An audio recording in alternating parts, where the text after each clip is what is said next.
Hello, my darlings. We have hit 5K. How exciting. As promised, we are going to do a Q&A. But before we do, I want to take a moment to express my heartfelt gratitude. Your unwavering support this year has truly been one of the most beautiful surprises. I'm thrilled to have reached 5K subs, and I can't wait to finish 2025 with all of you by my side. Thank you to everyone who sent in questions. I truly appreciate it. For those who may not know me, my name is Ashlyn and I am 30 years old. Yes. Yes, I am 30 years old, and I am the voice behind this channel. And a couple of days ago, I have asked you to send me questions about the channel, about me, if you have any, and I will answer them. And you've actually sent a lot, so thank you very much. I don't know how introductions work, so I'm just gonna get to the questions. The first one we have from Juan Cabrera 1898. He said, "Love your videos. They help me sleep at night. Oh, and have a break from college exams." Their question is, which is your favorite role to play in your videos? Like, what sort of character? And congratulations on 5K, by the way. Thank you, darling. Let's see. I like domineering type of women. Personally, I enjoy creating characters with an air of authority, particularly older women.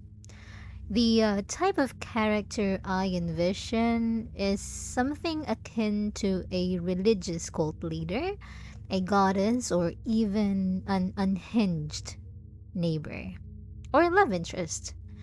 Eh, I'd absolutely love to explore more deranged evil women.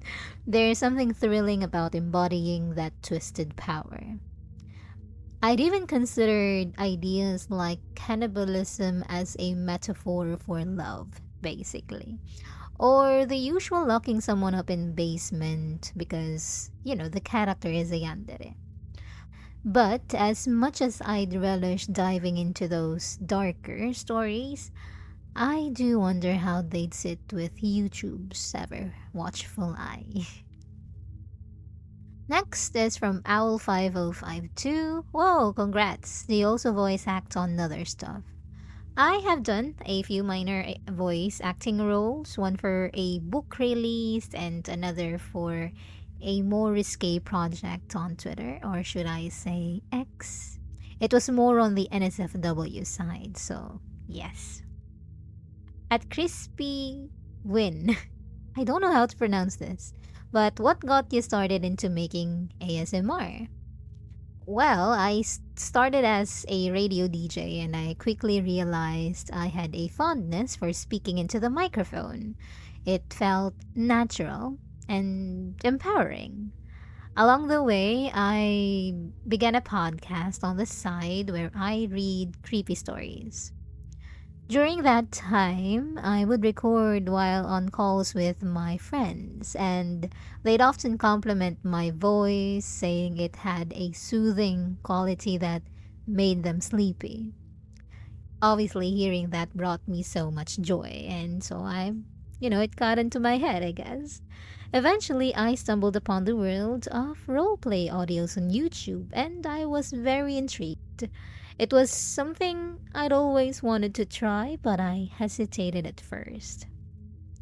And then during those times, I had some dark periods, and then I was on X or Twitter, and I did some NSFW audios for a friend, and then I gained some traction from that. And once I built an audience, I transitioned into Yandere roleplay audios.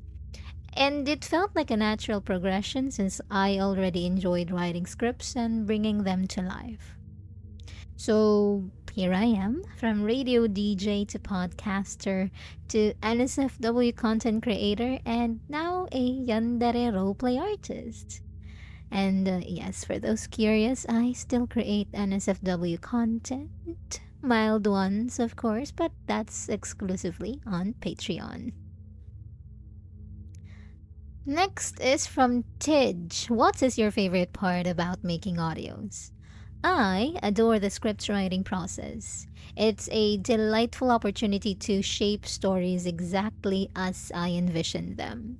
There's a certain thrill in weaving the perfect tone or setting, ensuring that my cherished listeners can fully immerse themselves in the world I have crafted for them. At Frost 23 Flare, what kind of mic do you use? It sounds nice. Thank you very much. I use the Maono DJ M20 or DJ M20S USB microphone, and that is not an endorsement or sponsored, it's simply a preference. At Sockblock8956, do you love ASMR voice acting? I do. I actually do. I wish I had a better space to record my audios, to be honest. But living with my grandfather presents its challenges.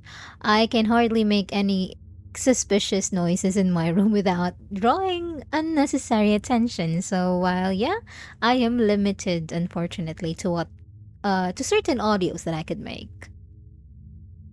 At official Krudu, which one of your ASMR audios you feel the best? I have to admit, I absolutely love the yandere neighbor concept. There is something about it that perfectly strikes the balance of unsettling yet fascinating. It feels oddly real. Too real, actually. After all, someone like that could be anyone, and that's what makes it so much fun to bring to life. At John Grigatoni, do you do this on your free time? Define free time. At this point, I'm not sure I even know what that is anymore. Let's just say this. It's perfectly become a regular part of my weekly routines, and that it's practically a job at this point. So, yeah, I don't think I'm doing this during free time. At Miramis2123, no question. I just want to say you're doing great and thank you for the great content. Thank you very much. I appreciate it a lot.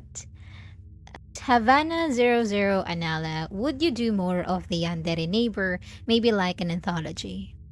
Of course, I would love to. Perhaps we could begin with her backstory or some intricate lore that could be possible, but I am not entirely sure at the moment because I need to put some thought into it and plan it out properly. Because I don't want to just put a yandere neighbor just as is. I would love for her character to have more depth, basically. So maybe in the near future, I could have a sequel or a part two because some of you guys love it. But yeah, thank you. And lastly, from Board Entity, are there any other types of videos you would be interested in creating? How long does it take to write your scripts? I am really eager to explore more unhinged characters, the deranged types who've gaslit you to the point where you've completely lost your will to escape. There is something so captivating about that kind of psychological manipulation.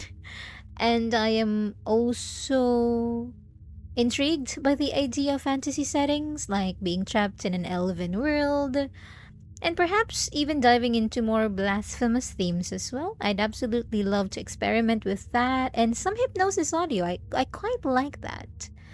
The goal for me is just to make sure that the listeners feel relaxed and immersed with the story, really. As for my process, it typically takes me about 2 hours to conceptualize the theme of a story. After that, I'll edit the script the following day and then record. Then move on to editing the audio and uploading it the next day. Yeah, that is it. So thank you so much for your thoughtful questions. I truly appreciate it. Thank you so very much. Happy New Year to all of you. Once again, a massive thank you to everyone supporting me on Patreon. Your support makes it possible for me to keep creating content for you, and I truly hope you are enjoying the early access and exclusive spicy content. If you're not a part of my Patreon and would like to join, feel free to visit my Patreon and choose the tier that picks your interest. It's patreon.com/ungodlywords. And yeah, I don't think I have anything to add really. I just want to say thank you for being here. Thank you for joining me in this journey of ours. But that's all for now. I'll do another Q&A when we hit 10K. Until then, thank you again and I wish you all a wonderful start to 2025. Bye.